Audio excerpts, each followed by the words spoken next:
Nous avons testé de nombreux SSD sur la chaîne et certains d'entre eux sont très chers et fonctionnent également très bien. Mais il existe des disques comme ceux-ci qui sont très abordables. Certaines spécifications ne semblent peut-être pas aussi attrayantes ou impressionnantes que d'autres sur le papier, mais ne jugez pas le livre à sa couverture. C'est l'un des disques offrant le meilleur rapport qualité-prix que vous puissiez obtenir. Laissez-moi vous montrer pourquoi. L'obtention de licence Windows est bon marché et facile avec Cookies.com et si vous utilisez le code TN20, vous bénéficiez d'une remise supplémentaire. Terminez l'achat, copiez la clé et collez-la dans les paramètres d'activation. Et voilà, découvrez également leur licence Microsoft Office 19 et utilisez le même code TN20 pour bénéficier d'une remise supplémentaire. Découvrez Cookies.com dans la description vidéo ci-dessous. Voici donc le WD Blue SN580. Sa taille est de 2 Teraoctets et c'est la capacité maximale. Vous ne pouvez pas obtenir 4 Teraoctets, vous pouvez obtenir 256, 500, 1 Teraoctet, puis 2 Teraoctets. La conduite est unilatérale. Comme vous pouvez le voir en bas, il n'y a absolument rien. Nous avons une puce NAND là-dedans et le contrôleur ici. Un petit autocollant au milieu et c'est tout. C'est un trajet assez basique. Il n'a désormais plus de cache DRAM, il utilise un tampon mémoire haute. Et sur la boîte, il est indiqué jusqu'à 4150 mégaoctets par seconde. Nous savons tous qu'il s'agit d'une vitesse séquentielle, mais cela ne signifie pas grand-chose. Alors, examinons quelques-uns des tests de performance pour voir à quel point ce lecteur est bon. Nous devons maintenant vérifier d'abord la lecture et l'écriture séquentielle, même si ce n'est pas nécessairement la manière la plus utile de mesurer les vitesses des SSD. Nous pouvons toujours voir lesquels sont les plus rapides et si cela correspond réellement à ce que nous obtenons sur la boîte. Cela indique jusqu'à 4150 mégaoctets par seconde. J'obtiens une vitesse de lecture de 4336 mégaoctets par seconde, ce qui est plus rapide que celle annoncée. Vous pouvez vraiment voir l'un des disques les plus bas de gamme. Et en termes de vitesse d'écriture, encore une fois, plus rapide que ce qui est annoncé. 4227 mégaoctets par seconde par rapport à ce qui se trouve sur la boîte ici. Encore une fois, les vitesses de lecture et d'écriture séquentielle ne sont pas vraiment impressionnantes. Nous sommes quelque part dans la même gamme que le disque dur SavoRocket 4,01 Teraoctets sorti il y a longtemps. Le Samsung 990 Evo est à peu près le même, sans être vraiment impressionnant. Mais jetons un œil à Quick System Benchmark. Il s'agit d'un lecteur système très simple dans votre système qui accède à de petits fichiers partout mais pas trop lourds sur le SSD. Donc si vous recherchez un lecteur secondaire, c'est celui-là qu'il vous faut. Je ne dirais pas que c'est vraiment parfait pour un projet car les projets, si vous êtes un créateur, peuvent être un peu plus lourds que ce Quick System Benchmark. Si vous recherchez un lecteur de projet, recherchez peut-être le benchmark du lecteur système complet et la cohérence du lecteur et rassemblez quelque chose. Mais Quick System Benchmark, regardez ça, soudainement nous ne sommes plus en bas. Nous sommes en plein milieu du peloton. Nous sommes seulement un tout petit peu plus lent que le Lexar NM800 Pro, qui est un lecteur beaucoup plus cher. Comme vous pouvez le voir ici, le voici. Celui-ci dispose également d'un cache DRAM. Nous ne le ferons pas, mais nous en formerons toujours un identique à celui-là.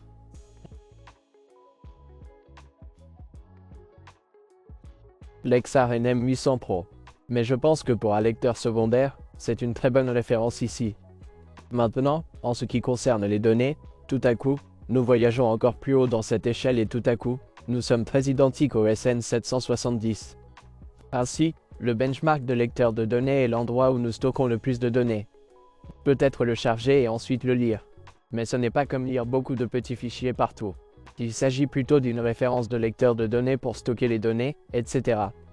Il fonctionne donc très bien ici et en fait, certains disques haut de gamme, par exemple le WD Black SN850X, sont plus lents que ce disque ici, ce qui est très impressionnant. En regardant l'analyse comparative complète du lecteur système, c'est là que votre système d'exploitation et vos programmes s'exécutent et cela montre si vous souhaitez utiliser ce lecteur à cette fin, alors à quel point le lecteur est bon. Nous sommes en quelque sorte au milieu du peloton, un peu plus bas, mais comme vous pouvez le voir, il n'y a pas une si grande différence entre ce SN580 et le Kingston KC3000 qui est un disque beaucoup plus cher mais qui est environ 7%, peut-être 5% plus rapide. Donc, en termes de benchmark système complet, c'est très impressionnant. Le Lexar NM790 a une meilleure vitesse de lecture et d'écriture séquentielle, mais à quelques pourcents de ce lecteur, comme vous pouvez le voir, le prix par teraoctet est un peu plus abordable sur le SN580. Aujourd'hui, certains des meilleurs disques Gen 4 comme le Samsung 990 EVO ou 990 Pro ou le Soliding P44 Pro sont 10 à 15% plus rapides que celui-ci, mais probablement plus de 10 à 15% plus cher également. Alors celui-ci a l'air assez impressionnant en fait. Regardons maintenant le test de cohérence du disque, c'est là que nous martelons absolument le disque très fort pendant 20 heures d'affilée. Nous écrivons plus de 20 Teraoctets de données dessus, remplissons le disque plusieurs fois et constatons ici qu'en fait, ce disque ne fonctionne pas très bien du tout. En fait, c'est l'un des disques les moins chers que nous ayons testé. Le Soliding P41 plus 2 Teraoctets est en fait plus performant ici, quelques pourcents de mieux et c'est en quelque sorte une gamme inférieure ici. Donc, si vous recherchez une utilisation SSD très intensive, ce type ici avec le tampon de mémoire de contrôle et d'autres et une taille de 2 Teraoctets ne fonctionne pas vraiment bien. Si vous recherchez une bonne cohérence, vous recherchez probablement un lecteur Dreamcast et certains des lecteurs Gen 4 haut de gamme que vous pouvez voir plus haut dans ce pack. Maintenant, nous devons également parler d'une spécification écrite en Teraoctets. Comme toujours, tous les lecteurs bénéficient d'une garantie de 5 ans ou d'une spécification écrite en Teraoctets, ce qui correspond essentiellement à la garantie d'1 an ou au kilométrage que vous obtenez dans la voiture. Ainsi, le kilométrage que vous pouvez obtenir avec celui-ci est de 600 Teraoctets par Teraoctet et la capacité inférieure est de 500 Gigaoctets et 256 Gigaoctets. Ils sont en relation linéaire avec cela, donc la moitié des spécifications écrites en Teraoctets sur les 500 Gigaoctets par rapport à celle d'un Teraoctet.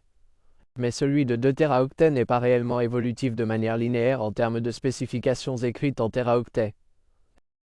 Il s'agit de 900 Teraoctets écrits tous les 2 Teraoctets, soit 25% de moins que ce que proposent Samsung et certains Western Digital SN770 ou SN850X haut de gamme.